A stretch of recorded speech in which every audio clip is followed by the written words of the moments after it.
Happy Monday, everybody. And it's such a beautiful day here in Kelowna, British Columbia. It's a little chilly out, but it feels like winter's actually leaving, okay? And I'm sure it'll snow again, but we'll see. Anyways, welcome to today's One A Day, the coronavirus conspiracy. Now, is it a conspiracy? No, it isn't. But guess what? Do you know what happens when you cry wolf too many times? When people cry wolf too many times, okay, what happens is people don't know when to truly protect themselves, right or wrong. It's known, you know. The next thing is that most people panic, right? Don't they? Every time something happens, it panics. Can you remember the last time that you panicked and you freaked out? How well did that go? I guarantee that you either had to apologize to somebody or you probably broke something. And you probably broke your own immune system, because every time that you panic, you put yourself into a fight, flight response. And you know what? I already stated this before, but we now do it 17 times a day. We used to do it 3 times a month, and that was only 75 years ago. And understand something, until the medical system came into being back in 1910, life was a lot better. Ever since they came in, all hell has broken loose. Yes, they're great with emergency care. Yes, they save lives, but they are the leading cause of death in North America. And that's because they over-dramatize and they create panic in everyone about everything. And meanwhile, hospitals, the sickest place you could ever be for viruses, bacteria, and things of that nature. And they also dispense some of the most toxic drugs in the world to put into our body. Where am I going with this? Well, the reality is that systems like the medical system, like the government, okay, and corporations, they've learned how to push your panic button. They've learned how to take things and make conspiracies out there or create panic within you. And then when you really should be taking personal action, you really don't know to do it, or you should do it, or what we should do anymore, because you can't believe the news, right? Well, the reality is this. Before we go any further, I got an email from someone in Vancouver. I'm going to read it to you. You're going to find it really interesting about the virus. Now, but the reality here is this. The terrain, which is the inside of your body, the inner terrain of your body, it dictates what viruses are going to thrive and survive, okay, and which ones are not going to stay alive. That's the end of it right there. Now, everybody will be taking on viruses. Some will perish, some won't. And the ones that will perish will be the ones that are panicking and freaking all the time because they're creating an acidic environment in their body. Those people who have been sick for a long time with a chronic illness because they haven't taken personal action to actually bring their immune system back. They've allowed a medical doctor or other people, even natural health practitioners, to be their guide. So if you're the type of person that goes for treatments, but you're never getting trained how to run and love and respect and honor this beautiful body that is God-given, then you're the ones that are going to be in trouble. Okay? If you follow the herd, okay, then you're going to get hurt. Now, as Louis Pasteur said, the bug is nothing, the terrain is everything. So we won't say the bug is nothing in this case, but we will say your terrain is everything. How often do you get sick? How much energy do you have? Do you have chronic fatigue? Do you have fibromyalgia? Do you have any of the autoimmune diseases like adult onset diabetes, arthritis? Do you have colitis? Do you have migraine headaches all the time, sinus problems? Do I need to keep going? Okay, so are you on more than one prescription drug? Because if you are, then all drugs are terribly acidic, which means that they open up the environment for viruses, bacteria, and fungus to come in and have their heyday with you. Oh yes, and even worms. All right, so your inner terrain is everything. So until you decide that you want to really start looking at your day, get connected to your breath, drink structured water, get on a whole plant-based diet, take a look at our perfect day, do coffee enemas, get a nebulizer, start nebulizing silver bullet and humic fulvit. And let me tell you, don't you dare get on a plane unless you wear a mask anyways.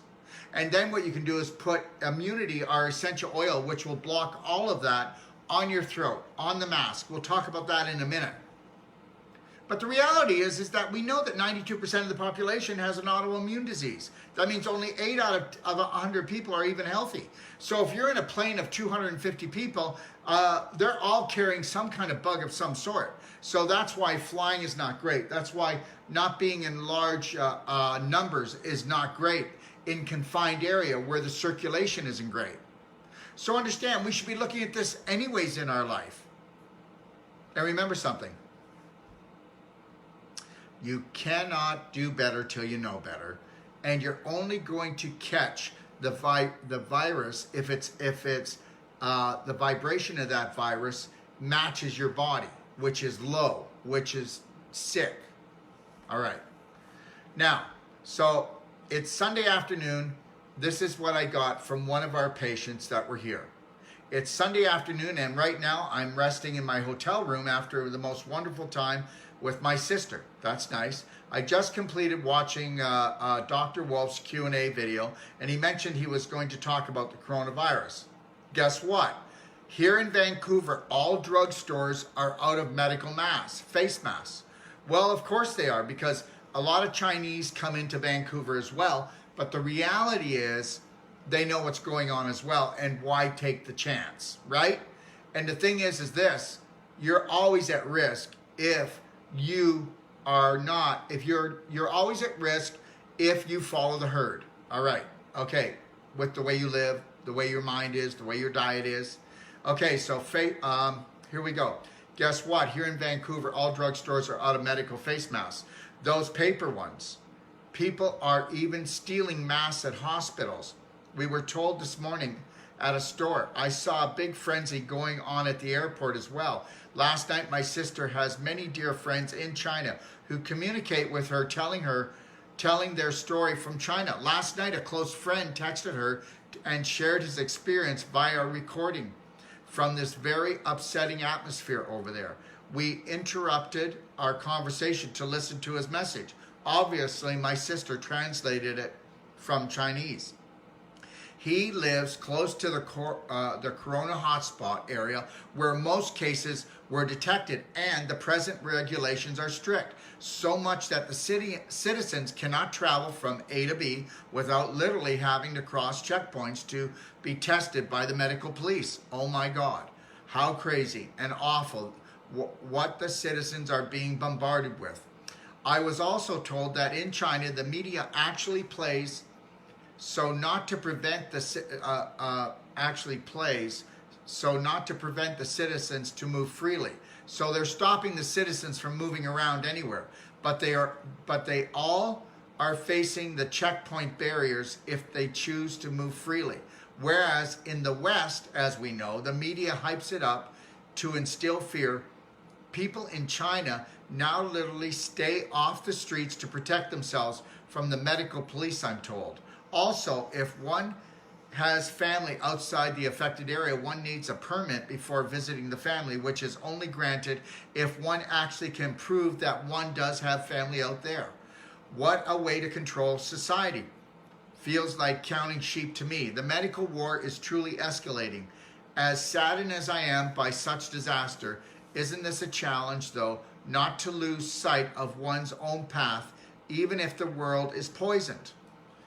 Well, yes, but she's right. Stay connected to your breath, mind your own business, mind your family, mind your health. What are you drinking? What are you thinking? What are you eating? What are you doing? The energetic atmosphere in Vancouver is rather highly affected by this outrage of frenzies. Okay, all right. So here's the deal.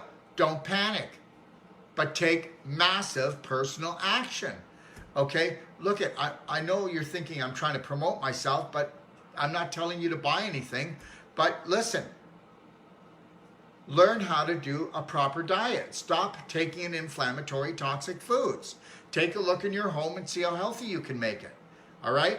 So understand what Corona stands for. It stands for crown. It's got these spikes on it so that when you breathe it in, it spikes into your lungs. All right? So this is why we wear masks. I'm not trying to freak you out, but I got to go fly to Orlando. I'm doing a lecture in Orlando in the beginning of March. So if anybody's interested, I'll be putting information on if you'd like to come and see me. All right? anyways, I'll get back to that later. But listen to this. So the virus goes in, it attaches to the lungs, and then there it replicates. But it can't do that unless you have the tissue, which means you have issues in your tissues. You have an inflammatory situation in your life, mentally and physically in your diet. So look, we got to be logical. So this is a good time to get rid of bad habits like vaping, smoking, toking, and inflammatory foods. Things that I do are part of my lifestyle you might want to take in, okay? So every day, and right beside my bed, I have this. I have silver bullet spray, which I spray in my eyes, and I'll do that throughout the day anyways because the blue light is really hard on them. And I'll also use fulvic eye drops. I'll also use a nebulizer, and I'll nebulize these two products and breathe them in when I go to bed at night. And sometimes I do it in the morning. I use Immunity essential oil on my throat all the time because it smells nice, like a nice perfume, whether you're a man or a woman, okay? And I'll put it on the back of my neck, and I'll even put a couple drops in my mouth and swallow, okay? Whether you believe this or not, but since this scare thing, I've been doing 3 to 4 curcumin cayenne 4 times a day. Curcumin cayenne 5000.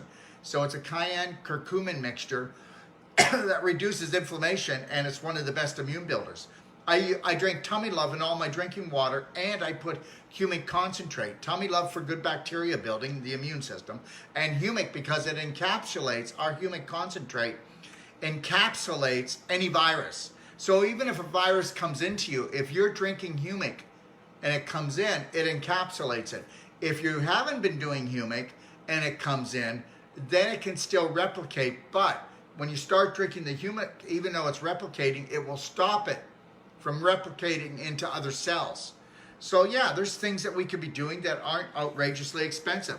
And when flying, you want to buy a good mask and one with a little filter. And I always put my essential oils in there. I don't care what people think. And guess what? Before even the virus came, I do this. Yeah, I do. I do this because guess what? You're in a tin can, and people are coming from all over the world that don't look after themselves, that are growing bugs inside themselves because they're a petri dish of unhealthiness. All right, so I bring my nebulizer with me, and it goes on my carry-on. And I have carry-on products that I bring in. Like, like I just said, I'll bring in like a peppermint oil. I rub it on my feet. I'll use the Immunity on my throat. I'll take a little bit in. I'll really lather my throat and my chest and my neck before I get on a plane so it's not too strong smelling. One time I did that, and they actually wanted to kick me off because they thought it was perfume, right? So what I would suggest now is go watch my video, Top Tips, Stay Healthy While Flying. Okay, that's what it's called. Top Tips, Stay Healthy While Flying. You'll find it on YouTube. And then join me this afternoon. If you've got any questions, join me this afternoon. I'm doing a Q&A at 3 o'clock Pacific Standard Time. And it'll be on Facebook and YouTube. All right? And it'll be on docofdetoxshow.com. This week I'm doing a show called Spoiled Rotten. And those are the people that are not going to make it through if they get hit with the virus. The people that are spoiled rotten. Because... and this is called Spoiled Rotten, the All-American Couple. You can watch that on Wednesday, 3 p.m. Pacific Standard Time. And then the following week, you're going to love this one, okay? It's called Break from the Herd or Meet the Butcher. And understand something. This is about taking your life back and breaking away from the herd and finding your own identity so that you can claim back your immunity. Have a beautiful day, and welcome to Monday.